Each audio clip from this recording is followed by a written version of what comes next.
Welcome back to the Lords of Lore Podcast Network. You're listening to an episode of Unabashed, where I have a guest on and we talk about their nerdy, not so guilty pleasure. Because why would you feel guilty about something you like? Unless it's bad, then certainly feel guilty about it. But these things aren't. This is in place of the regular scheduled episode of Ruminations. Some scheduling errors came up, so I was lucky enough to get Joe to come for an early episode of Unabashed. And I'm excited to have you back. Welcome back to the show.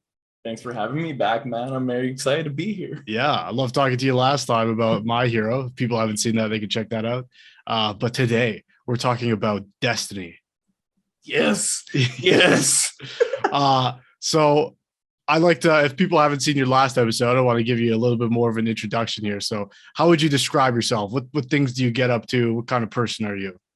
I am a active nerd, basically. I try to be more active physically, sports, health, fitness, all that junk. Sorry, but I do tend to spend a lot of my time watching anime, gaming with friends, keeping up to date with weird, nerdy stuff I love.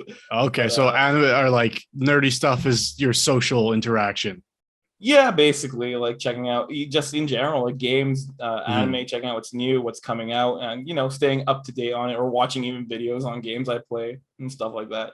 Yeah, someone who founded a podcast network, I just about nerdy stuff. I can totally see where you're coming from.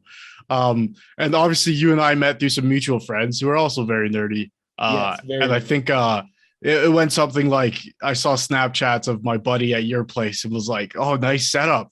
And then he showed you Snapchats of my house. You're like, dude, I gotta come see that stuff. And then we became fast friends after that. But yeah, let's get into Destiny. So imagine I'm a person who's never heard of this game, not a big gamer. I don't know anything about it. How would you explain it to me in as short of a way as you can? So imagine basically this entity enters our solar system, and we see it, but we don't know what the hell it is. So humanity as a whole plans a trip to Mars, where this entity has landed. And when they get there, finally, they find that this entity is able to terraform land and basically cause growth in this desolate planet. And it starts jumping from planet to planet until it finally gets to Earth.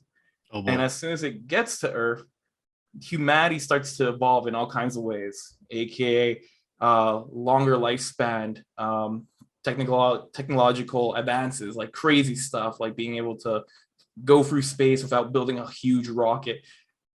Basically, this thing is able to change any planet it's been on and basically advance it years ahead of its time. Mm-hmm. And unfortunately, something is following this entity. We don't know what it's called, but we call it the darkness because its shape is dark and black mass, and it hits Earth, basically sending us back to the dark ages for a bit with minor technological advances that stayed with us over time. It wipes out humanity to a point where we're stuck in one little city that was able to survive underneath the entity. And the darkness has crippled this entity, and we've called it the Traveler over time. And in its final breath of being crippled, it bestows upon humanity the gift of light. Light is power. Light is able to give the person who is bestowed this light powers to be able to conduct lightning, use fire, basically almost like magic, but it's considered light. But you don't just become powered with light. What happens is the Traveler releases these tiny little ghosts that fly around and find humanity's dead bodies. And when it deems a dead body as a worthy person, it resurrects you from the dead. Right. And you become a guardian who can conduct and use light. Unfortunately, you forget your whole past, but you come back as a guardian and join the city in their defense of the darkness. Wow. Honestly, I got to give you props, man. That was a pretty great elevator pitch. I'm sold.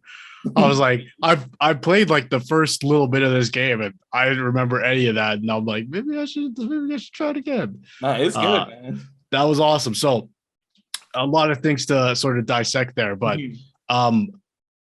as like your first playthrough of the game, how engrossed did you get in that sort of initial lore? Because they reveal that sort of probably in the first like 5-10 minutes of the game that your character is actually one of these deceased humans Yeah. who gets revived, and you sort of have no past and you just sort of get up and go.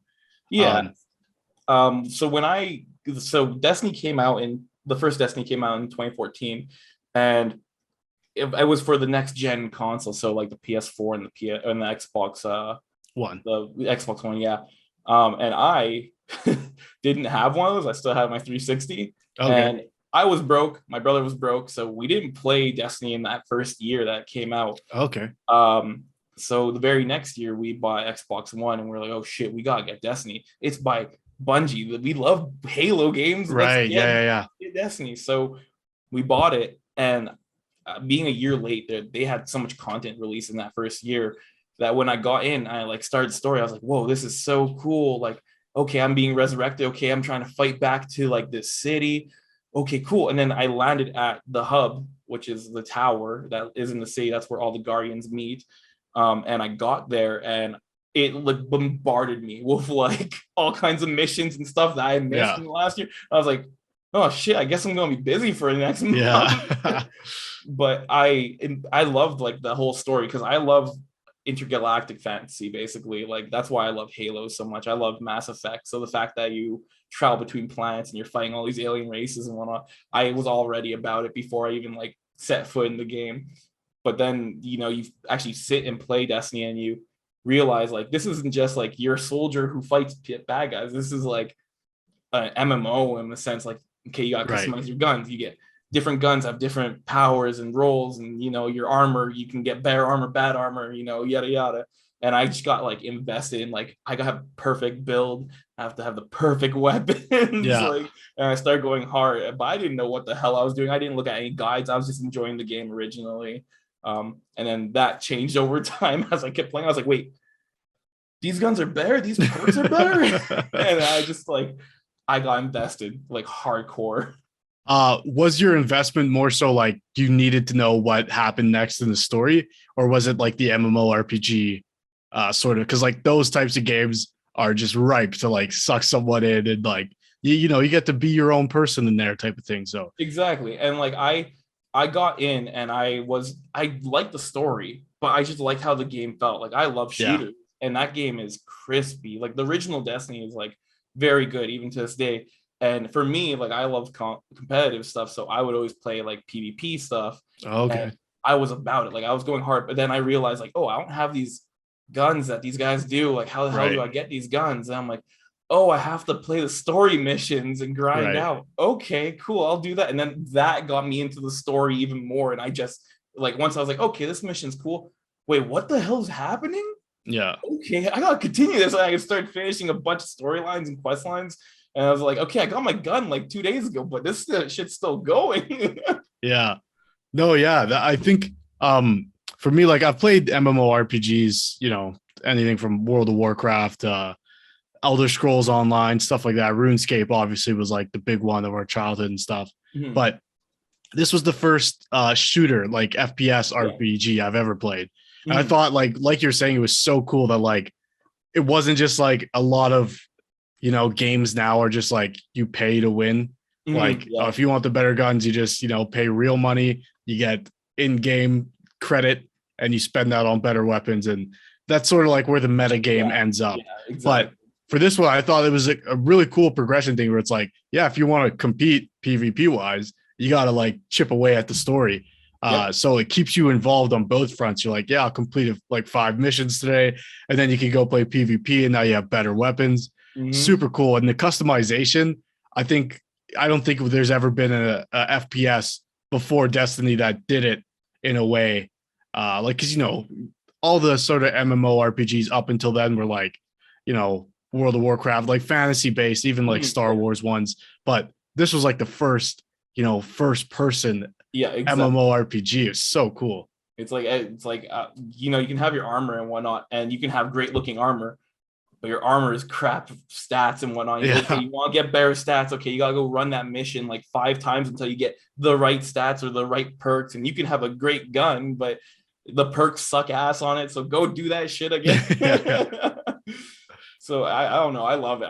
I used to be like very big into the grind. See, nowadays I take it a little more slower on grinding, but before I was just like, I'll grind this shit all day to get a god roll or something. Yeah. That's awesome. How much of an MMORPG are you like doing character customization stuff? Just like aesthetically. Aesthetically, man. Okay.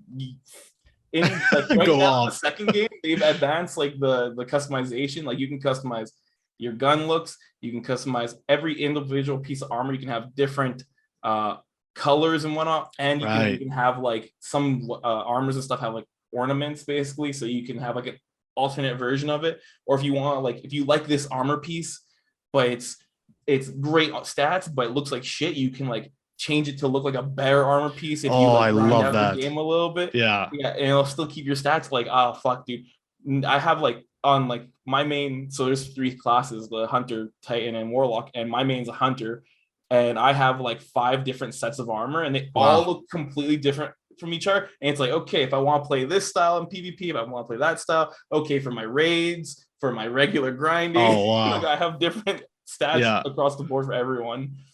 So yeah, I love it. I love going through and making my characters look like different shit every time. Like, and usually like I'll keep it for like a few months, and then I'll be like, okay, everyone saw that my Titan looks like Bumblebee from the Transformers. Now I want him to look like a football player. Right. And I'll just, like change him completely to look like a football player. Love that. There was a game, MMORPG called DC Universe Online. Yeah. That game had one of the coolest customization aspects where as long as you collected a piece of armor, you got that style of armor. So if you got a chest plate that looked like a samurai, you just got samurai chest plate as a style option. So you could wear whatever you want, and you could customize your character to look whatever armor set you've ever picked up. And for that alone, I played that game for years just because there is no other game that could let me play Goku if I wanted to, or also at the same time go back and play Black Panther. And like, you know, I could make any superhero character I wanted to because the game had like just that one customization thing. So like it's such a big part of MMORPGs is having your distinct character. Yeah, and like Destiny 2, if I don't know if you know this, but it's been out for like almost 7 years now. I think, right. Yeah, it's coming up on 7 or 8 right now. But like in those years, it's had like 100,000 armor sets. Right. And I've played since Destiny 2 launched, so I have like, it's like, okay, you've seen this armor once 2 years ago. You can still use it if you want. I'm like, sure, fuck it. It looks good. Yeah, I love that. Like, cause you just make cool looks of things. Exactly. And like all my characters have like a distinct look for them.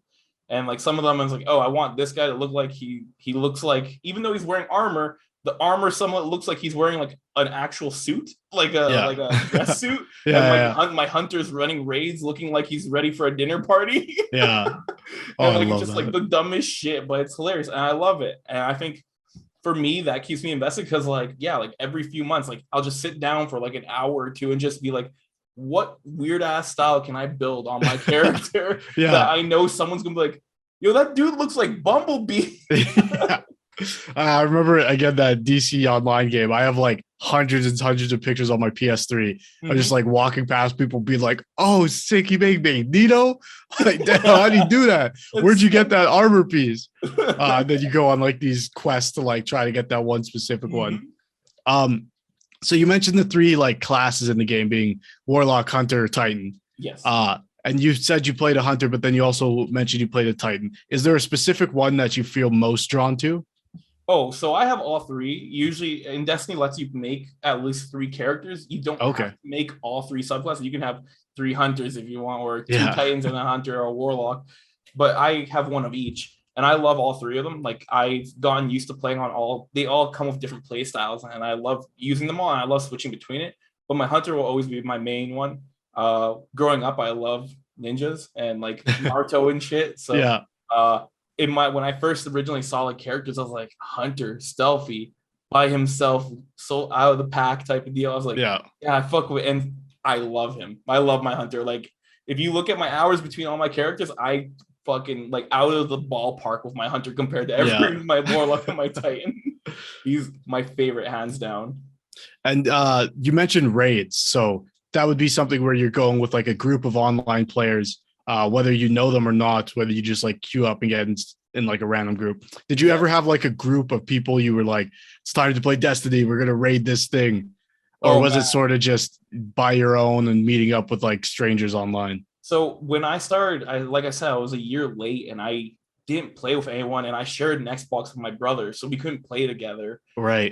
So we always took turns gaming it, and I just played by myself. I was a solo player. I didn't really get too into the community at first, and I didn't really care for it. But I was just sitting on like this on Earth, like at one point, trying to wait for this little mini boss to spawn that spawned every hour. And I'm sitting there, and this like warlock jumps up next to me and he looks at me, and I'm like, okay. And we have emotes in Destiny, so I did the waving emo at him, and he waved back. And I guess he was just waiting for the same thing as me. And a minute goes by, and like a message comes up on my Xbox dashboard and goes like, from this dude. And I'm like, what is this guy messaging me about? He goes, hey man, what are you doing? And I'm like, waiting for the boss. And he like immediately goes, oh cool, me too. And I get a party invite. Oh, and nice. I'm like, okay, cool, man, sure. And I join, and he's like, yeah, let's try beating this guy like really fast. I get me and you can do it, and then we can. Do you have to wait for any other ones? There's a few more you gotta do. I'm like, yeah, I have to do all of them. He's like, yeah, I gotta do them all. Okay, let's just party up after, and we'll do them. I'm like, sure, man, sure. That guy was the first dude to actually indulge me in the Destiny community. Yeah. And I met like 50 people through him. No way. He had a huge group of people. We continued to play, and he's like, hey man, I have guys who want to do this. I'm like, sure, let's do it. And I met all these dudes through this one guy who's really nice to me on Earth. Just because you waved at him. And I was like, this guy's really nice. And then they're like, hey, have you done a raid? I'm like, no, man, I've never had like a group to do it, and I don't know how to LFG people.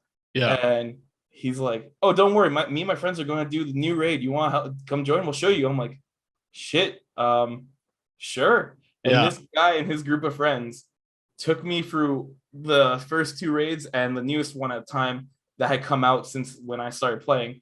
And they showed me how to raid and basically how to do the mechanics and whatnot. And I was like, these guys are super cool. And then finally they were like, yeah, we don't have enough people, so we're just going to use an LFG, which means looking for group. Right. So they showed me how to use an LFG to find people and do raids. And I was like, shit, okay, I should do this. And then after that, these guys just showed me everything about Destiny I didn't know, about actually the community and interacting with other people. And like, I'm a solo player. I play most games by myself unless I have friends who are ready to play it with me. But Destiny was that game that like changed my mentality completely. Like, find people to play with, even if they're random. Yeah. And fucking talk to them, make friends. I shit you not, my Xbox friend list from before Destiny 1, I had maybe about 50 people from like my Call of Duty and Halo days.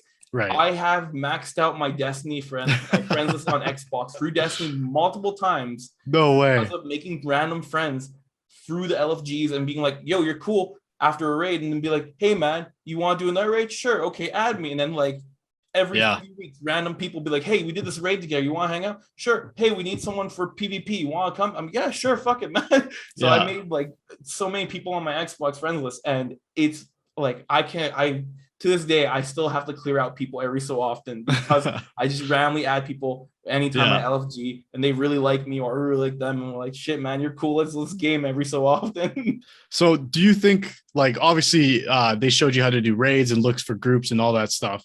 What was like, did that change your like perspective or feelings towards the games though? Like, do you feel like you would have kept playing as long as you have if that experience never happened? Probably not, honestly. That was like a real eye-opener for me because I liked grinding stuff at that point, but I didn't know like good perks or what I really needed to do raids or anything. And then as soon as they showed me how to help find people and do like stuff, they were like, oh, by the way, you should use this exotic because it's really good. I'm like, oh, I've just been using whatever exotic I have. I didn't really grind for anything. And then they're like, no, get this. It'll change how you play the game. And like I get a piece of armor. I'm like, holy fuck, this is much better, Yeah. way better. And then they showed me how to basically like look for the actual stuff you want to use in game. And if without knowing that information, I probably would just use what I had, got through the content I wanted, played a little bit of PvP, and then whenever I got bored, put it down. Yeah. But then Or got like frustrated with like getting your ass beat in PvP. Yeah. Exactly. Yeah. And like now I'm just like, shit, I'm a little bored. Check friends list. Oh, my homie's grinding whatever. Join party. What are you up to, man? Oh, I'm just doing this. You want some help? Sure. Okay. Like now I'll literally, if I'm doing nothing, I'll find people who want to do something and just help them because I love playing the game with my friends and people I That's know. awesome. Yeah. I love how that guy sort of took you under his wing, and then now you do the same type of thing for other players. And I've done it back just out of like being a nice person. I see random people running around in the tower or on Earth, and you look at their level, and it's like level 1, and I'm just like, hey man, what are you doing? I don't know. I'm looking for this. Here, come with me, man. And I'll show them around. And even if it's just like a brief interaction of like helping someone, I don't mind, because half the time I'm just doing fuck all grinding or like, you know, doing some stuff that doesn't need to be done like right then and there. And if I see someone who's like clearly struggling, I'm like, hey man, you should use this. They'd be like, oh shit, thank you. Yeah.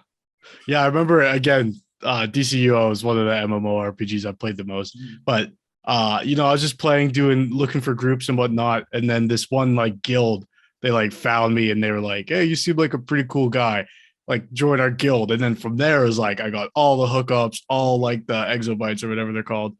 But yeah, even like playing NHL now, I'll play like a game of threes or something, and it'll be like a kid. Like you can just sort of tell sometimes, like you don't even talk, but like just by their name and like the way their character's dressed, you're like, oh, this guy. And as long as you like pass the puck around and stuff, like I always get a message after, like, good game, man, thanks. Like, can I add you? And I'm like, yeah, man, why not? Sure. And this one kid I added from Sweden, we played a game and he was playing goalie and he had his mic on.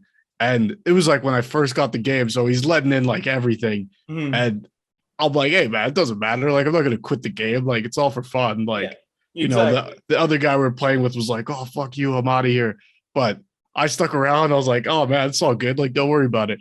He's like, okay, because you stuck around, like I'll reward you. I was like, okay. And then he goes player the next game. This guy goes off for like 10 goals or something. Damn. I was like, damn. He's like, yeah, I'm pretty good at this game. I just get bored of, you know, scoring all the time. So I played goalie. So now anytime like my club team or anything like that needs a boost, I'm like, yo, Tactors, what are you doing? Oh, you up to Yeah. He's like, yeah, I got you, man. That's hilarious. I find these communities, like, especially in the gaming world, can be super like toxic and like very like gatekeepy and like exclusive. But it's nice when you get a game where you get like a fresh start, the way like Destiny had, and even like with Destiny 2, it's like, yeah, like there are good people who play this game. You know, it's not all the worst type of people. Like I said, I've been playing for quite some time now, and I've run into like people who are just like the worst online. They're like, oh, dude, you suck. And it comes with the territory, right? The game goes around for a bit, people get competitive, and it makes sense. But every so often you run into like really nice people, and Destiny community, for the most part, if you talk to anyone, like just a sit down one-on-one conversation about them, they'll be pretty mellow about you. If they love the game, they're not going to be an asshole about it. They just get competitive. And I can tell you, like, I've met so many dudes who are the nicest guys, but as soon as they're in a competitive environment in Destiny, they are strict assholes, and like I love them, but I'm just like, dude, I can't play with you. Like, great, we'll play together. You want to grind some PvE stuff? Fucking sure. But you want to play some PvP? Maybe you take a break.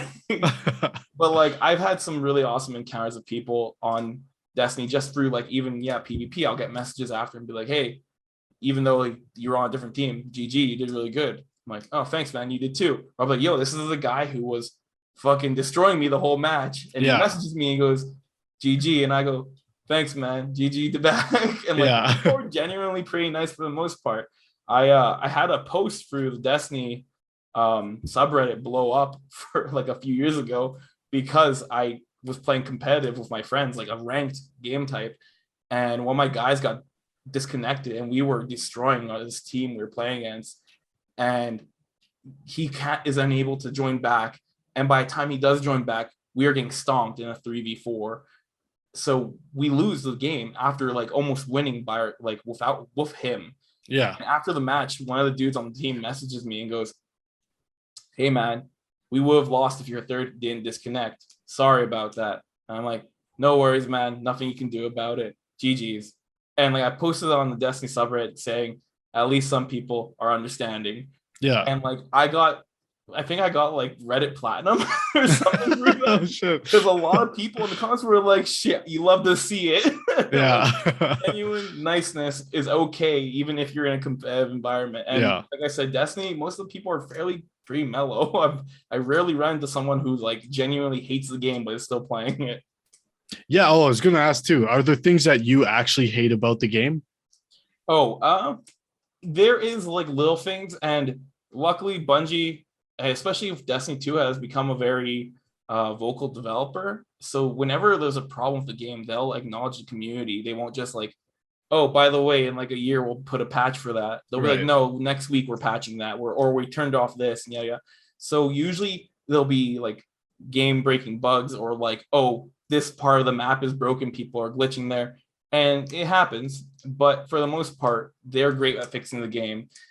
In terms of stuff they did a little more out of their control, their story writing was pretty ass at the beginning. I'm gonna be real. If you played Destiny 1, that original storyline for like that first year was awful. And then So Destiny, it had a like the way you pitched it was like a very interesting pitch on paper. So do you feel it didn't live up to that?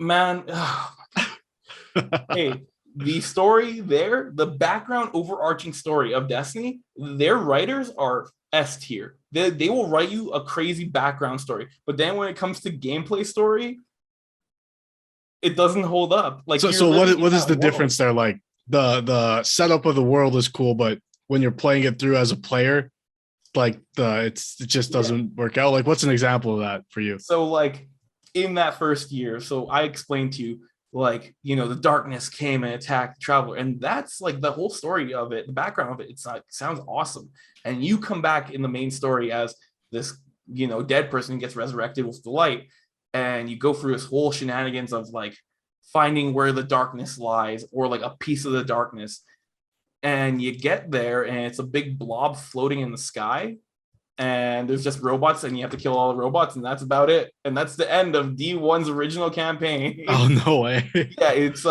pretty substandard. Yeah. It's not great. And that's the shitty thing with Destiny is they will write the weirdest stories, and sometimes they're just like hot trash, but the background of the story is like so rich and full of content, and like leads to all these crazy like little plot twists and developments. But then when you play the little part of it that they set aside for the player to actually play through in a campaign, Right, they're pretty weak. And it's only as of recent, in like the last 2 years of Destiny 2, that most of the campaigns actually been pretty good. so what do you find is like the difference between like playing those like ones that sort of don't live up to the hype of the setup story and like the new ones that do? What's like, can you put your finger on what they've changed? Yeah, in a sense, because like your overarching story, like I said, is really good. You play this little piece of that campaign, and it's like the crappiest little like, "Oh, by the way, so you did this, and then the world changes like this and all this crazy shit," but you didn't see any of it, you didn't trigger it. And the new stuff they've been doing, you see the payoff, you play the payoff, Oh, and okay. you see like as things actually change, not like, "Okay, so you beat this bad guy," and cutscene and some lore text about how everything got fixed. Oh, I get you. So now it's like, okay, you beat this bad guy. Wow, the world has actually changed. Your playthrough of how everything changes, the dialogue of stuff changes, where people are and what they do completely changes. And it feels like you're actually in the story, not just a little like sub thing going on over here. Right. And it's much better, and I'm glad they've done like a good story change on that. But yeah, like if you ask most people, even though like your story, like the playthrough is like usually depending on which little story you play through, is like huge to the story of Destiny and the campaign, the payoffs are usually not there in the end. Like you don't actually get to enjoy it, or like, okay, you beat the campaign, but the game looks like nothing's changed since then. And it's like, okay, great. One of my biggest pet peeve with Zelda games is that once you've finished them, it just goes back to the game state before you fight the main boss.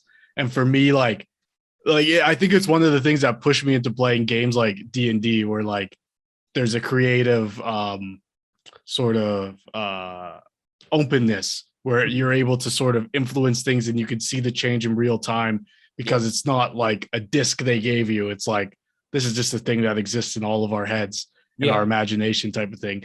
But when you play MMORPGs, there's, hundreds of thousands of people who are also interacting with those same things. So if you kill the bad guy, he's still got to be there and spawn for the other guys who are still playing, right? So yeah, exactly. And luckily Bungie's done a good job of like, it's a mission for open world. But when you go into this mission, okay, then you can go and fight the bad guy. But if you are in the open world after beating the campaign, he's not going to be there. But the mission's awesome. still there for people who haven't. Yeah. And I love that they've changed stuff. And like, yeah, dialogue changes. And especially with Destiny 2 is like a lot of dialogue changes between if you are a returning character or if you are a brand new character. So if you play Destiny 1 and you come into Destiny 2, everyone's going to be like, the Guardian who saved the tower, the Guardian who did this, yada, yada. But if you're like new, they'll be like, we heard stories about Guardians who saved the tower. So you'll hear about like the D1 people who played, and it's really cool. And one of the best things that they did, at least to commemorate veteran players, are like when you start Destiny 2, it will automatically play you a load screen. And it's just all the stuff you've done in Destiny 1, the raids and storylines you've played, but it tells you in the corner like who you played with. So I remember no way. All my friends came to play Destiny 1 after I did, and I took them through raids, showed them how to do all this shit. So when Destiny 2 came out, we were all playing together on launch, and it was like, you did the Crota raid, Wolf, Joe, Brandon, Hunter, like all your friends, and you see in the corner, I'm like, oh shit, those are my boys. Yeah. And when I loaded it up, since I did that original group of people, it was like, oh fuck, that's the guy. He's the one. Oh, these are the guys from the clan. Oh my god, fuck, I should message them. What are you guys doing? Yeah. Oh, that's awesome. It was really cool, and it was a really good way to commemorate people who've played the original games. But yeah, just small things like that. Chef's kiss. Love it. Yeah, I love that attention to detail there. That makes it definitely feel more like a story when there's like an archived record of the things you've accomplished, for sure. Has this property ever brought you to the point of tears? Oh man, not directly like I'm a cry right now, but there's definitely been like small things, not just like through the game, but like things that have happened. So like I said, Bungie as a developer is awesome. So in Destiny 1, like this one guy, he was diagnosed with this really bad head trauma. And so he couldn't do anything really much. And the one thing his doctor recommended to him was play some video games that get your mind active. So because he can't really go outside or, move a whole lot. So he played Destiny all the time. And he just had nothing to do. Luckily, he started to recover a little better. But when Bungie heard about this guy who spent hours and hours building his characters, going through the game, replaying everything, they gave him something. They in-game sent him a little package from the gods of the world, basically saying, you deserve this special something that no one else deserves. And they gave him an exotic that didn't exist in the game. And he is the only person in all of Destiny who has this one gun given to him by the developers. And I think that's really beautiful. I didn't necessarily come to tears when I heard that, but I really love that. They are awesome. And then they've done stuff like making it, because the game has emotes, as I said before, but they gave this one guy who plays every day with his wife and all this stuff, gave him the one emote, and he's the only one who has his emote of being able to propose. And so no way. In game. That's so cool. Only one with that emote in Destiny 1. Yeah. So I think that's really awesome what they've done.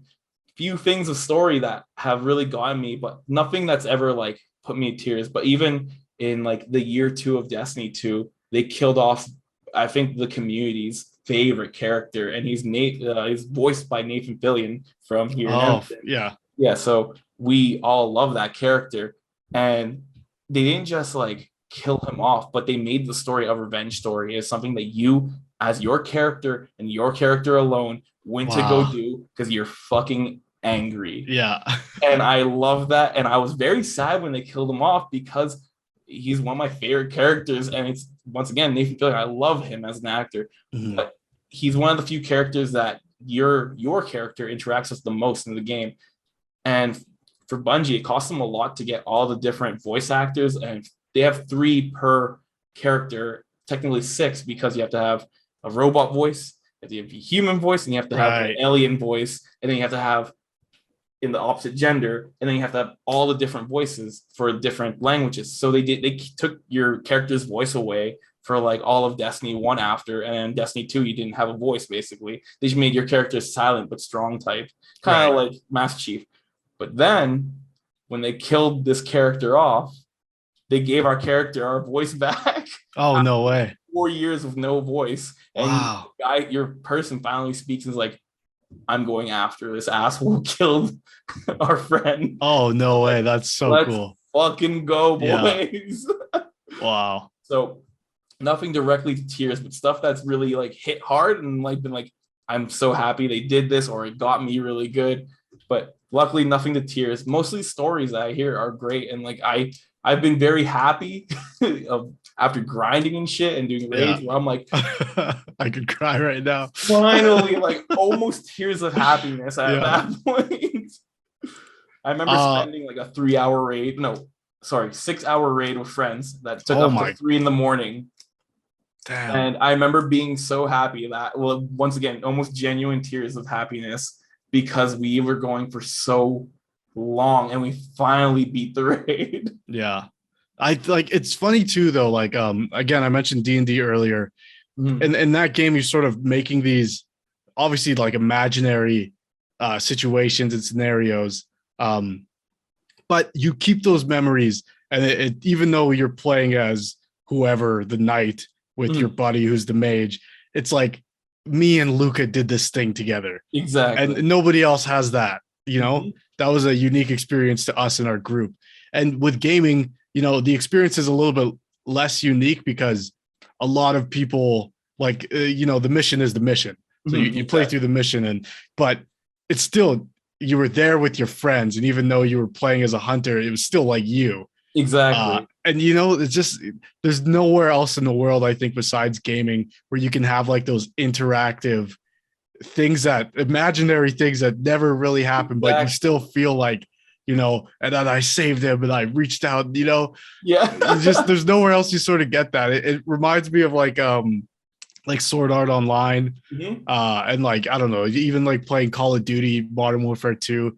I remember like staying up to 3 a.m. doing like shotgun jump hacks to try to get on top of stuff, like just things that don't matter in the grand scheme of things, but I fondly remember them.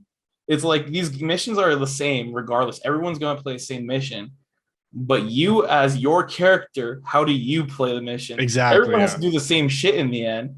But me, I'm the guy doing really dumb shit middle just to make my friend laugh, or my friend dying at like the stupidest time over and over again. We're laughing our asses off because he keeps dying at something dumb. It's these little memories you make, even though, like I said, everyone plays the same mission, but you and your friend, or the way you play it, makes it different and unique to you because you are your character. You're playing through them. So you would play it the dumb way you want to. So yeah, I love that. And that's one of my favorite things about doing raids is no raid is ever the same. You get random people or you get friends, and you'll never be like, okay, and go do this, blah, blah. And like, yeah, we have to follow the same mechanics, but you have people being stupid. You have people dying, people tricking other people. Like, go shoot this. Like, guarantee, like, oh, you get a buff when you do this, and then boom, blows up and dies. Like, all tricking the noobs to do something stupid. It's like, every way you play it, regardless, like you're going to have the same outcome, but you have different ways of fun every time. And I love doing raids just for the sole fact that it's different almost every time. I never have the same people. I usually run with like random people online, and I love it. Yeah, no, that's awesome, man. Like I love that. Again, it's all the same mission, but like you and your friends in the group you have will bring something unique to it every time. Exactly. It's so awesome. Yeah. Has this property ever like helped you? Like, have you ever like looked back to this property and been like, this is how I should deal with this real life situation? Or like maybe even like approaching people or something? Not necessarily. I will say there's things about the games that have definitely made me more confident in a sense. Like I don't mind approaching other people if they really love games, and because through this game it made me be very open with people I've met in the community. And before I played Destiny, when I was younger, I didn't really approach anyone. If I saw you had a shirt, I'd be like, yeah, nice shirt. But Destiny is that game that really pushed me to be vocal in nerdy communities in a sense, in terms of anime or games or whatever. I'll make a conversation because I know you love the same property I love, and that alone can spark a conversation. And if I didn't play Destiny, I probably wouldn't be as vocal as I am in terms of like communicating people this way. Because when I met those guys who brought me into their group, that like changed the way I like talk to people who are into the same thing I love. And without Destiny, I don't think I'd be like this right now. I love it. And the game itself hasn't really necessarily shown me like, hey, go talk to people, or hey, be more confident. But it's through playing the game and the experiences I had that made me be more like this. And I'm grateful to be able to play such a fun game and enjoy with all these random people and meet so many random people who've made me be able to communicate with them in different levels, and even with children or older guys who, when I was younger, like I was the young one at one point when I first started playing. I'd be like, hey guys, and they'd be like, oh, this is a 30-year-old guy. He plays all the time because he works from home. I'm like, hey man, you want to go do a raid with me? And he'd be like, yeah, buddy, let's do it. I'm like, shit, okay, cool. And now I'm like the guy where like some kid would be like, hey, Joe, are you doing anything? I'm like, no, what's up? And like, can you help me with a raid? I just need one more person. I'm like, yeah, sure, fuck it, I got nothing to do. So I love that this game helped me find a voice in myself, basically. I love that, man. That's awesome. You talked about like, seeing people with shirts and stuff. And we talked a lot about this last time you came on. And so I remember with tattoos, like you still, you just left the nest. The tattoos were out of the question then. Has that changed at all? I don't have any yet. Okay. Me and my girlfriend have actually been sitting down. We've planned out what my first tattoo will be. It's just a matter of when I'm going to get it. But are you willing to say what it is? Yeah, sure. I'll say it. Go for it. My last name is Lopez, which in Latin means man from wolf. So I want to get a wolf on the back of my shoulder, but kind of like the wolf face. And I had this whole tribal wolf planned out. My girlfriend's like, we can do better. We can do way better. So that's what we settled on. I love it a lot, and I have like the idea. I'll have to show it to you after or send it to you so you can use. But I love it. And like, I don't know, it means a lot to me. I love my family. I'm happy with my heritage. So I want to show something off that's something relevant to me. Yeah. It's a deeper meaning almost. So I love that. Yeah, I never knew Lopez meant that, but makes it like Lupin, like exactly. Yeah, exactly. Very cool. But would eventually down the road, after you've gotten your first tattoos and stuff, would a Destiny tattoo be in the mix at all? I have contemplated this. Oh wow, so much. Like when I first started playing the game and I started falling in love with it, I was like, I'm gonna get a fucking Destiny tattoo. Now I'm like older and I'm a little bit more mature. I'm like, is that smart? Will anyone get it? Yeah. At this point, there's enough people who play Destiny that if I have it and they see it, they'll be like, oh my dog. Yeah. But there's also like the people who are gonna be like, what the fuck is that? Right. And I don't know if it's worth it or not. But I genuinely do love like the logos they've made for each class. So they have like the Hunter and Warlock and Titan logo. And I would love to just get the Hunter one because it's subtle. But if you know what it is, you'll be like, oh, that guy's a Hunter. And I love that. I feel like those are the best tattoos, even like Naruto and like My Hero stuff, like just the simple little like design that kind of nods to something. I love it. So I want to get it because it's like, yeah, it looks cool if you've seen them, but the Hunter one specifically, it's just like very nicely done. And I know that if I have it, like I said, it'll look cool from a distance if you don't know what it is, but as soon as you know what it is, you go, hey, he's a Hunter. Love that. So obviously we know you're in a happy relationship, so these will be hypothetical or theoretical questions. Yes. But let's say like your first date with your girlfriend, is she into gaming at all? She is. She very much is. Okay, so if she was like, yeah, I game, would you bring up Destiny right away? I did. On our first date, we talked about yeah, video let's go. games. So my girlfriend right now, currently, she's like a huge fantasy player too. So she loves Fable, Final Fantasy, and she loves Dragon Age, like all those type of Oh, kind. dude, we got to get her on the show, man. Yeah, she I loves. love Dragon Like, Age. trust me, she's been like, I should go on for Dragon Age. I'm like, Oh, honestly. dude, yeah, no, we'll set it up. We'll set it up. But so when we like first went on one of our first dates and sat down and talked, we talked about like what we like and stuff, and she talked about how she loves like Dragon Age, and I love like all kinds of video games, and she said Dragon Age. I'm like, I played Dragon Age a bit when I was younger, but like shoot, it's escaping me. But the guys who make that basically make Mass Effect. BioWare, yes, thank you. From here in Edmonton. Right. So as soon as I heard that, I was like, have you played Mass Effect? And we started talking about what games we like, and she likes her fantasy old school, and I like my new intergalactic new shit. Yeah. So I brought up Destiny. I'm like, have you played it? Because she loves MMO stuff too. She's like, no, I haven't. I'm like, oh my God, you got to play it. And I've gotten her to play a bit with me. So we definitely brought it up on our first few days. I love that, man.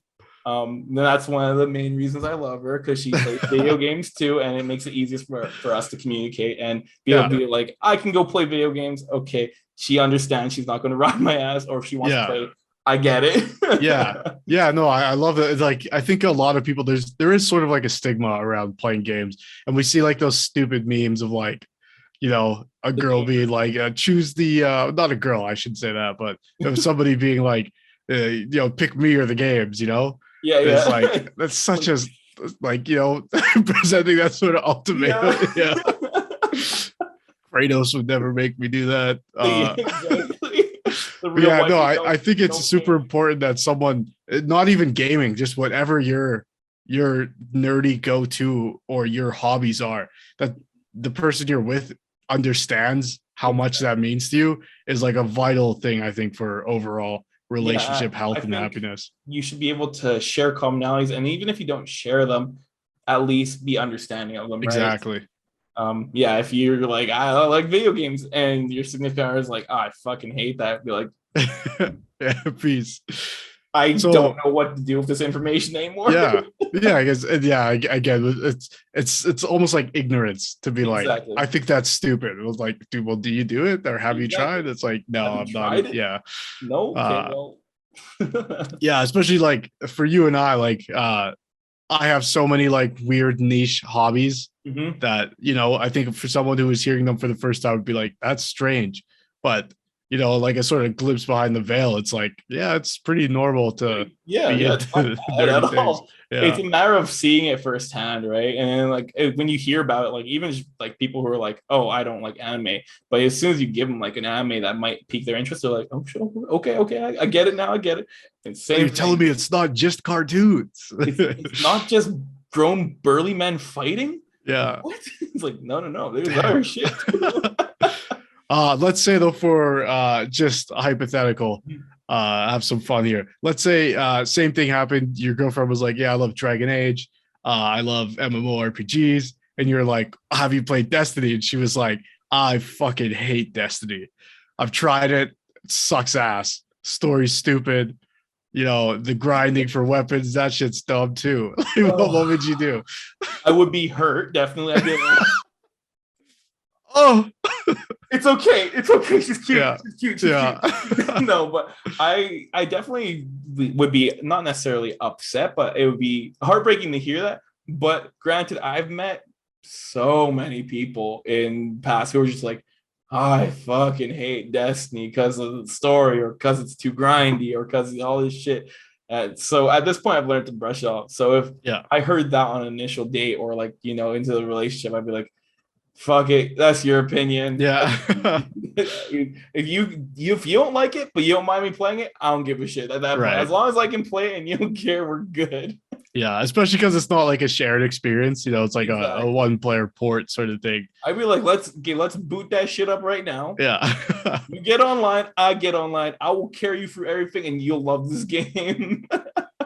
If you could live in the world of Destiny, would you do it? Man, that's like the same argument as would you live in Gotham City? Yeah, Yeah. well, it's cool to see Batman, but man, I don't want to get mugged every day. Exactly. But Yeah. like Destiny World's sick, and I think this is part of the follow-up question, but I would love to be in like a Guardian and stuff, but like yeah, the world is like if you just it's just like such a dark and like I said, like the last city, this is all that humanity is. So if it was me living in it, I would love to be a Guardian. I fucking think that'd be so fun and just doing these crazy adventures and having powers. But definitely like sketchy living at that point. Yeah. Even Yeah. so, It's like, would you want to be Batman? Well, yes. Okay, well, would you like to live in Gotham? Fuck no. fuck no, no, it's awful. But that's sort of where you're coming from too, is like you'd like to be a guardian, like one of the player characters, not necessarily an NPC. Exactly. Yeah, exactly. okay. I think that's very fair. Yeah. I mean, do you want to live in the last city ever on Earth and then hope to God that these random dudes who have powers can keep you alive? Right. Yeah, you'd probably want to be one of the random dudes, keep your fate in your own hands. I want powers and be able to survive. These guys can come back from the dead. I can't. Yeah. Oh, quick lore question as well. Sure. Do we ever find out what the Traveler is? So far, no. Which is like this long in a game and we don't know. There's been lots of like little hints towards what it could be inside or what it is, but basically the main that everyone agrees on is that it's like the original rendition of like when God created like all this shit. Basically, it's the light. It's light. Yeah. It's what physical physical manifestation of basically what light is and the power of necessarily light versus like the manifestation of darkness and like how that can basically overwhelm light. Yeah. So I love science fiction explanations for real world religion. Does that make sense? Like God said light there be light, and then this machine comes like out of nowhere. Like that's so like fucking cool. Fucking thing that is light. And then now here we are with all this light in a sense. Yeah. Fuck, I love that so much. Did you ever sort of have your own understanding of what the darkness and the Traveler are? Like, do you have your own sort of interpretation of that, or is pretty much how the game lays it out? I follow what the game gives me for the most part. I do like to like speculate on what is inside of the Traveler. We've seen the Traveler become like basically just ruined and destroyed. We've seen in like the story, like bad guys take light for themselves and use it against us. And I would really like to see like what is inside and what creates it. But at the same time, fuck if I know, it might just be a ball of light inside of it. Yeah. So I'm not trying to speculate anything over what they give me. I'm just happy with the content. Do you, if you had the choice, would you choose to know what's in there or never find out? No, I would choose no, hands down. Okay. Hands down. And like there's some like OG like how the game they thought they wanted to play it out before like they actually built it. Right. And like they've showed like that the Traveler was like a woman instead. It wasn't like this big fucking ball planet. Okay. A woman who was just like all white and basically always like was wherever she went, basically same thing, everything terraformed and everything grew basically. And I would love to see that if that she was in there, but yeah, for all I know, man, that's so far gone that we might not ever get that. Yeah. So yeah. Oh, you mean like there was concept art of that person? Yeah. There's concept art of this girl. So basically, when they land on Mars and they go see the planet, like doing all that shit to the planet and terraforming it, instead it's a woman standing in the middle of all this terraforming. Oh fuck, I love that. Yeah, it's really cool. You can find the art boards for it. It's really sick. And I'm like, man, I would love to see them actually do something like that. How much would you need to be paid to never talk or play this game again? Talk about or play this game again? Buddy, I play this game almost weekly with my brother. I have a clan of like 70 people who I am in a Discord with who constantly message asking to do shit. Yeah. I love just booting up the game just to do the weekly story content shit. You have to pay me fucking millions to never mention this. Yeah. Ever even talk about it. Like just like No, man. Like it's just this is like my downtime thing. When I'm bored and I just want to get relief and do something, I can go get my anger out in PvP, or I can go relax, do some chill ass missions in PvE. This is like my go-to thing whenever I just want something to do and want to be happy. Is play Yeah. Destiny. So to take away something so therapeutic to me is like literally just fucking putting a knife in me and being like, okay, now walk around with that knife for the rest of your life.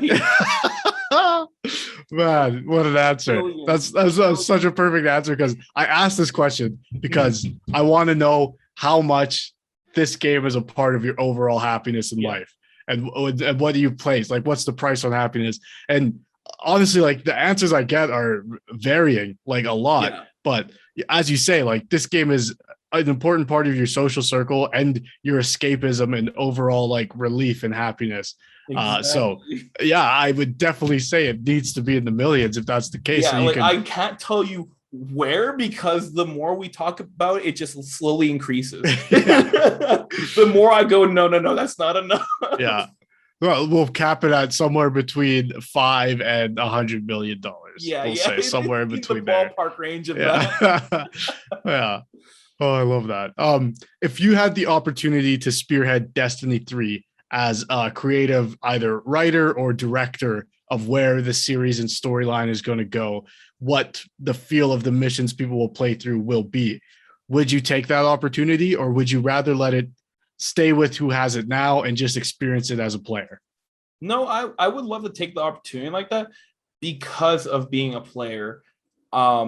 There's so much things that you love and so much things that you don't love in storylines or how things play out, that I would love to just be able to give creative input on, like, if something doesn't feel natural or something just doesn't work well for the player. It's not necessarily has to be like story, but it could be something mechanic wise. Even I would love to implement, like, okay, here, like, let's make this feel more easier to get or more natural for the player to do, because there's so many things that we love as a community, but some like missions just like, or missions and storylines and whatnot don't hold up, and they need to be like, they need to have direct community input. And luckily they have a great community manager who takes like the word of a lot of the people. But I love to, as a player, put my direct invoice and not have to be like, oh, this is what I think and we should do it. I'd be like, no, you guys make the ship and let me see it through and let me give my input on it and like see how it actually feels from someone who's just a regular dude. Okay. So you're more saying like you'd like to play test it before it goes out to the masses. Yeah, play test and creative, like.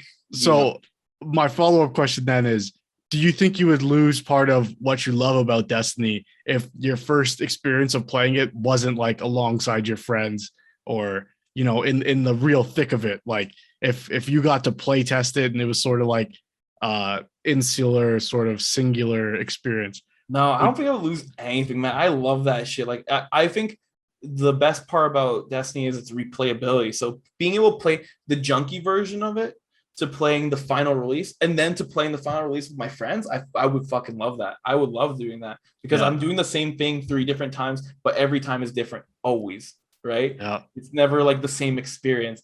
I don't know. I think that'd be so fun to do, just to even like be like, guys, you gotta see this shit. And I won't say anything, but I'll play with you and just enjoy it with you guys. But watching my friends' reaction stuff, I think that'd be so fun. Awesome. Yeah. Yeah, I think for me, I think it'd be tough to give up the experience of taking it in as the first time as a fan.